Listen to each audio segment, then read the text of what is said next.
Bonjour tout le monde, bienvenue pour une nouvelle présentation d'oracle.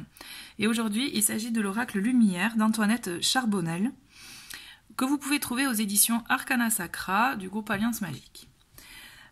Donc, je trouve que c'est un très joli oracle. Déjà, la boîte est très esthétique.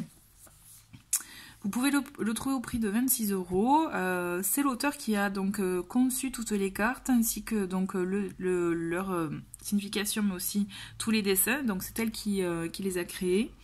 Et cet oracle a été conçu en fait pour vous aider à votre évolution personnelle. Pour vous aider effectivement à vous éclairer, voilà, si vous avez des doutes ou autre, vraiment comme support d'éveil, je dirais, voilà, d'évolution personnelle pour vous. Ok, donc vous l'ouvrez ainsi. Vous avez un petit livret qui est, je trouve, très bien fait, qui est coloré. Il y a comme vous pouvez voir, les images, elles sont en couleur, que des fois, dans certains oracles, on peut les trouver les images en noir et blanc. Donc, vous avez en introduction, en fait, forcément le sommaire. Vous avez donc une introduction, si vous voulez en connaître un peu plus sur l'esprit de cet oracle, donc écrit par l'auteur. Ensuite, vous avez les différentes façons, comment utiliser les cartes, comment vous connecter à elles. Et aussi les suggestions de tirage que vous pouvez faire avec. Donc là, libre à vous de les faire à la lettre ou de les faire au feeling, ça c'est vous qui voyez. Ensuite, on voit voilà, les veines de l'âme majeures reliées au monde naturel et surnaturel. Donc comme je vous disais, ou je sais peut-être que je ne vous l'ai pas dit, non voilà, il s'agit d'un oracle de 44 cartes, sauf que ces 44 cartes, elles sont scindées en deux parties. Donc il y a la première partie de 22 lames qui sont inspirées des lames du tarot, des 22 lames majeures du tarot. Et donc là, l'auteur a décidé d'appeler ces 22 lames la famille de l'or blanc. Donc, elle explique que ces lames ont pour but de venir éclairer votre parcours. Elles sont le miroir de votre chemin. Les arcanes majeures représentent les principes universels, les différents états de l'évolution et les situations caractéristiques de l'existence humaine. Ces cartes vous engageront à exploiter vos intuitions et à sonder vos désirs profonds. Donc, c'est vraiment... donc il y a vraiment l'esprit là pour le coup effectivement des arcanes majeures du tarot, avec vraiment cet esprit de travail intérieur, de compréhension de soi. Ensuite, vous avez les 22 lames mineures. Donc je vais retrouver la page que l'auteur donc a appelée la famille de l'or jaune. Et donc là, ceux-là, en fait, c'est les 22 lames mineures. Elles sont vraiment inspirées des chakras et des couleurs. Donc elle nous explique que là, ces lames ont pour but de venir apporter un soutien et une guérison à nos erreurs de perception, de retrouver un état de paix, de résilience à nos existences. Elles permettent également de comprendre d'où viennent nos dysfonctionnements afin de recouvrer l'équilibre et l'harmonie. Voilà, donc vous avez vraiment ce jeu scindé en 22 lames, en deux parties. Donc la famille des 22 arcanes majeures, enfin lames majeures, pardon, et les lames mineures. Donc vous voyez dans tous les cas que dans le petit livret, vous avez donc la carte avec donc son nom, les mots-clés, et puis aussi le petit texte explicatif pour justement la signification de la carte. Donc toutes les cartes sont faites ainsi. Je ne vais pas vous en montrer plus du livret, on va aller directement voir les cartes. Donc, ce qu'il y a de chouette, vous avez le petit ruban là qui vous permet de soulever les cartes facilement. On a le fond de paquet, le fond de coffret, pardon, j'aime bien, où on a tout justement les chakras de représenter. Alors, le dos des cartes qui peut paraître peut-être un peu sombre, vous voyez, avec ces ombres là, mais avec ce petit papillon, je trouve que ça amène une petite note de transformation, une lumière. Voilà, en plus sans vouloir faire un jeu de mots par rapport à l'oracle, mais en plus c'est ça, je ressens comme ça. Donc vous voyez, les tranches ne sont pas colorées, mais moi j'aime bien aussi quand elles sont pas colorées. Ça me gêne pas. Les tailles de cartes un peu, je dirais, oui, comme pour un tarot, grosso modo. Voilà, donc là on a la première carte. Je vais vous les montrer une par une. Alors peut-être, voilà. Faire un petit, allez, je vais zoom pour que vous puissiez bien les voir. Donc là, nous avons l'arcane donc numéro 1, le goupil. Donc c'est vrai qu'il représente effectivement l'action, énergie, volonté, qui a les mêmes énergies que le magicien, par exemple, dans le tarot. Donc, sauf que là, vous voyez, c'est représenté par l'animal, le goupil.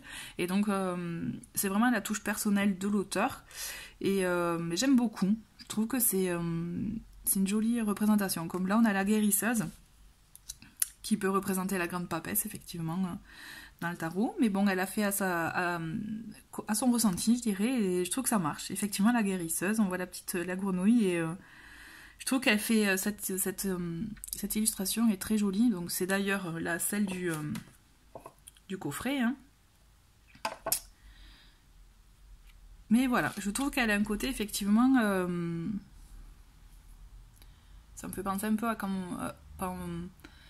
on peut partir dans nos, vous voyez, dans nos intuitions, dans notre imagination. Voilà, c'est plutôt imagination, voilà. Alors, l'état d'être, l'arcane numéro 3. Donc, j'aime beaucoup aussi le petit jeu de mots, l'état d'être. L'aigle. Donc, tous les dessins sont faits par l'auteur. La sagesse de l'Yves. Donc on voit vraiment que c'est vraiment inspiration de la nature, des animaux, de la nature avec les arbres aussi. Vraiment, le châtaignier, c'est mignon. Ça équivaut un peu aux amoureux, vous voyez.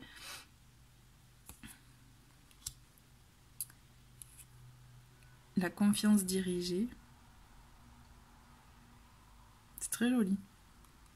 Donc effectivement, on a un esprit différent, vous voyez, comme il s'agit de l'arbre ou d'un élément de la nature par rapport aux illustrations, mais il y a une cohérence, enfin il y a voilà, un bon suivi. Donc l'orme, pour la justice, Sa Majesté le chêne, c'est très joli. Donc le temps. La puissance lumineuse, la patience, très jolie. La danse des papillons, je la trouve magnifique. J'adore les papillons de toute façon. À l'abri du sol. Le sapin légendaire. Moi j'aime bien en fait cette idée de représenter les arcanes, de s'inspirer du tarot. J'entends, c'est vraiment une inspiration du tarot, et de représenter avec les arbres, en fait, avec les éléments nature, ça me parle beaucoup, ça me plaît. Donc là on a l'arbre immortel, l'olivier béni, qui amène espoir, force de vie, inspiration. On a les mots-clés sur les cartes aussi, vous voyez, donc c'est vrai que c'est assez... ça donne une voix, effectivement, sur l'interprétation de la carte, donc la Luna, les mystères, le guide... L'influence céleste, l'alignement sacré.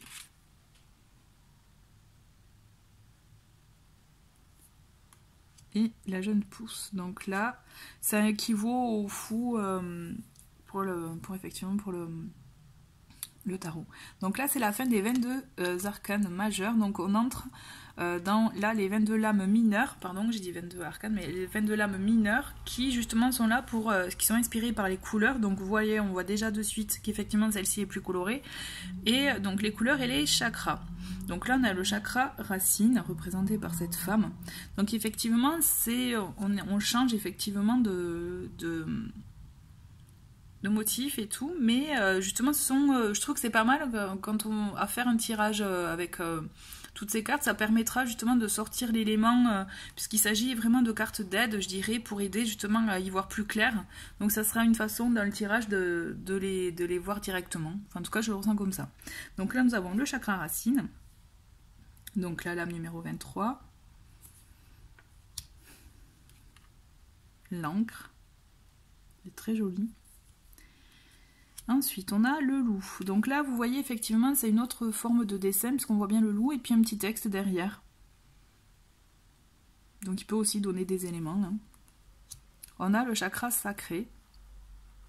Donc pour chaque chakra, pardon, il y a plusieurs cartes qui représentent. Donc là, on était dans vous voyez, dans le chakra racine avec l'encre et le loup. Donc là, on entre dans le sacré. Donc nous avons cette carte où on voit il y a la passion, l'abondance, aussi peut-être la naissance de quelque chose. Et ensuite, on a donc le jardin qui est toujours dans le chakra sacré. Hop, les émotions. Osez dire, osez voir. Ensuite, le plexus solaire. Chakra du plexus solaire. La chouette, là aussi, vous voyez, il y a un petit texte derrière. L'élan. Chakra du cœur. La fidélité.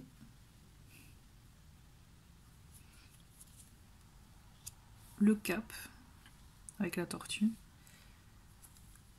Ensuite, chakra de la gorge, donc la communication. On a l'expression avec l'oiseau. La grâce.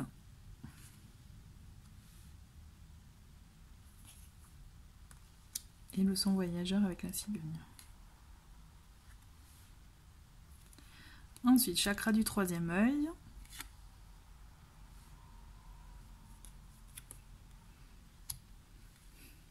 La chapelle. C'était une des cartes que j'avais vues en premier de cette oracle et j'aime beaucoup. Je trouve qu'on s'imagine, enfin, on se visualise rapidement. Je vois un petit village où on peut se balader dans les rues. Enfin, cette carte, elle m'avait plu aussi. À fleur de vœux. Elle est très jolie, celle-ci aussi.